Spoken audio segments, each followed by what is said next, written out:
पूर्व मुख्यमंत्री भूपेंद्र सिंह हुड्डा रविवार को नूंह पधारे।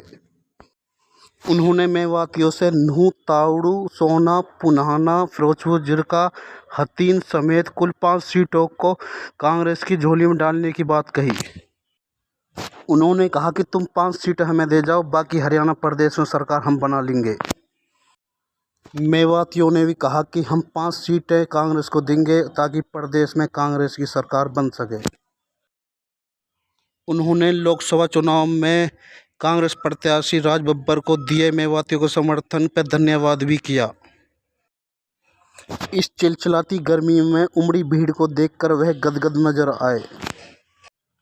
उन्होंने भाजपा सरकार को महंगाई, भ्रष्टाचार, अपराध पर घेरा और कहा कि कभी हरियाणा नंबर 1 होता था उनके राज में, लेकिन आज हरियाणा की दुर्दशा है।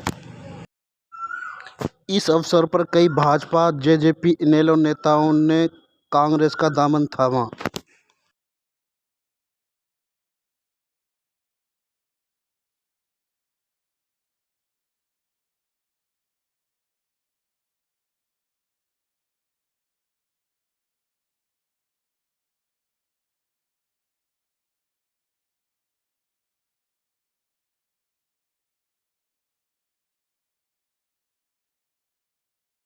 नंबर आता है, हुड्डा साहब पूरी मेवात आपको, आपके परिवार को याद करती है। आप हमसे हैं, हम आपसे हैं। आपका खानदान ना होता तो शायद आपको ये संबोधन नहीं मिलता। इसलिए बस मैं तो यही कहूँगा कि नई दुनिया में तेरी जिंदगी की इब्तिदा लिख दूँ, सितारों से परे तेरे सफर की इंतहा लिख दूँ। तुझे अजमत आदम की मंजिल तक तेरे नक्शे कदम को वही एक लंबा रास्ता लिख दूँ। चौधरी भूपेंद्र सिंह हुड्डा, चौधरी भूपेंद्र सिंह हुड्डा, कांग्रेस पार्टी, चौधरी भूपेंद्र सिंह हुड्डा।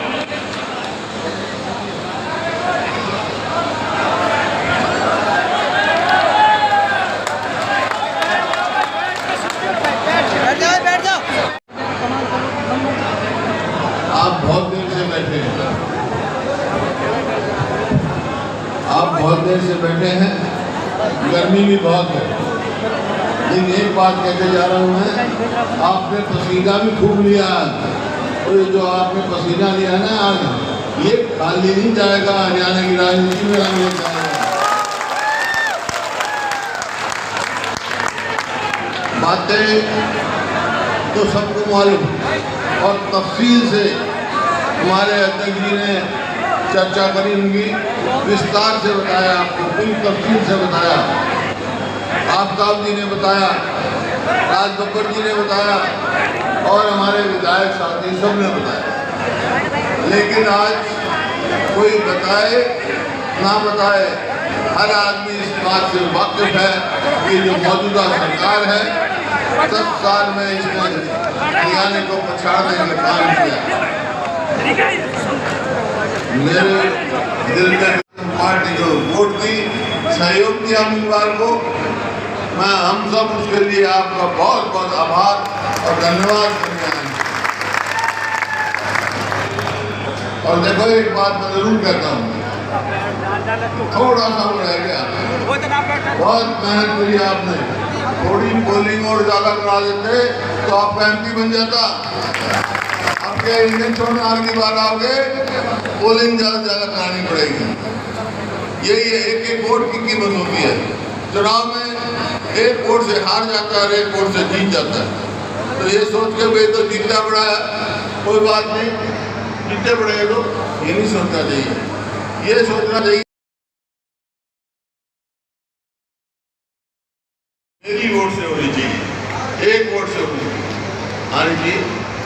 बाकी आपने देखा कि आज हरियाणा जो नंबर 1 था, आज कहीं 14वें नंबर पर है, कहीं 15वें। और खासतौर पर मेवात की बात है, मेवात से मेरा व्यक्तिगत बड़ा करीबी रिश्ता है।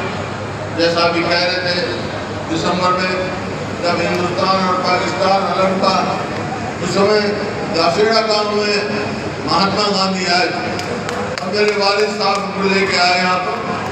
और वहाँ ये कहा था आपसे कि आप निश्चित रहो कि आपका देश आपकी प्रगति कराएंगे। आया समय बहुत प्रगति भी हुई। मेरे वालिद साहब को मौका मिला, गुड़गांव नहर खोदने का काम किया। मैं एक दिन मडकौला पिछले बार चुनाव में गया था, बहुत साल पहले, तो वहाँ मास्टर जी ने बताया, मडकौला के साथ विधायक है, कि भाई आपके वालिद साहब ने बनाएंगे ताकि यहाँ पानी, ये इलाका शहीदों का इलाका है। यहाँ आज़ादी की लड़ाई में बड़ा भारी योगदान मेवात करा है देश को आज़ाद कराने में। रोका का में कितना हम लोगों ने इकट्ठा कुर्बानियाँ दी, कुर्बानी बहुत दी है। तो आज समय है, आज कोई बात कहे कि आपस में मनभेद करें, ये हिंदुस्तान के हित की बात नहीं। ये इलाका मजबूत करना अपना भाईचारा है, और मुझे भाईचारा मजबूत होगा जब भी यहाँ का विकास होगा। हमारे को मौका मिला, आफ्ताब साहब ने कई चीज़ों पर चर्चा की यहाँ पर, चाहे वो मेडिकल कॉलेज बनाने की बात थी, चाहे और आपकी रोड बनाने की बात थी, ITI बनाने की बात।